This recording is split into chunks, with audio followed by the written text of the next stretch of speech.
ଗ୍ରାହକଙ୍କ ପାଇଁ ବଡ଼ ଆଶ୍ୱସ୍ତି ଲଗାତାର କମିବାରେ ଲାଗିଛି ସୁନା ଦର। ଆଜି ମାର୍କେଟ ଖୋଲିବା ମାତ୍ରେ ସୁନା ଦର ପୁଣି ହ୍ରାସ ପାଇଛି।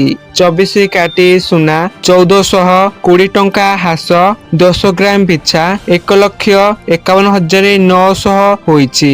ଗତକାଲି ଏହା 24 କ୍ୟାରେଟ୍ରେ ଦାମ 1,53,320 ଟଙ୍କା ରହିଥିଲା। ସେହିପରି 22 କ୍ୟାରେଟ୍ ସୁନା 1300 ଟଙ୍କା ହ୍ରାସ ପାଇଛି। ତେବେ 22 କ୍ୟାରେଟ୍ ସୁନା 10 ଗ୍ରାମ 1,49,250 ଟଙ୍କା ପହଞ୍ଚିଛି। ଗତକାଲି ଏହାର ଦାମ ଥିଲା 1,40,550 ଟଙ୍କା ରହିଥିଲା।